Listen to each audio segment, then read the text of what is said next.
مدينة رفح الجديدة مبنية على 535 فدان. 535 فدان.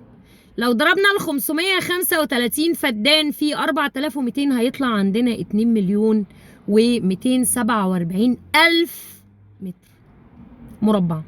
حلو كده؟ حلو جميل.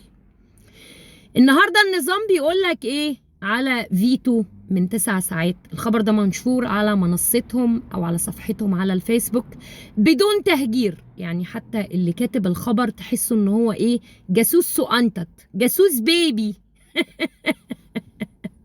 ما هو يعني كلهم بيتعلموا من بلوحتشي البيبي.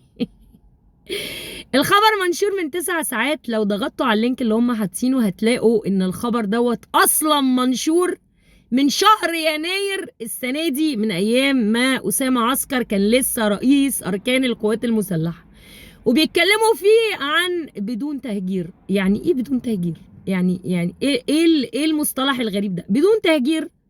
محافظ شمال سيناء تسكين 411 اسرة بمدينة رفح الجديدة.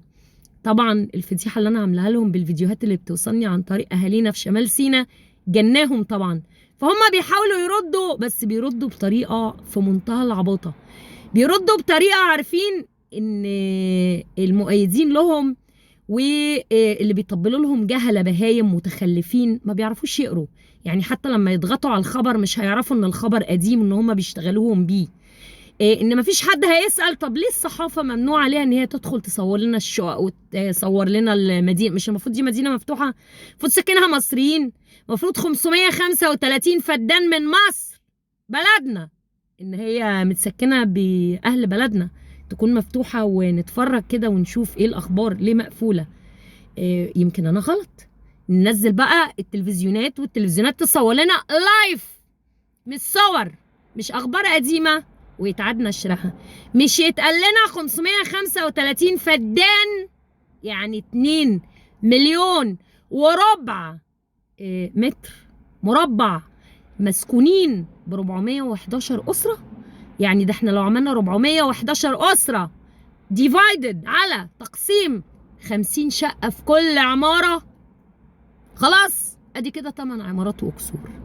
صح كده يا صاحي بلوحتشي؟ ولا ما بتعرفش تحسب يا بلوحتشي؟ نجيب لك حد يعلمك ده جدول الضرب والقسمه. انتوا شعب اقسم بالله زباين وتستاهلوا كل اللي بيحصل لكم. كل اللي بيحصل لكم ده يعني بصوا، يعني مشمت قلبي فيكم من كتر ما انتوا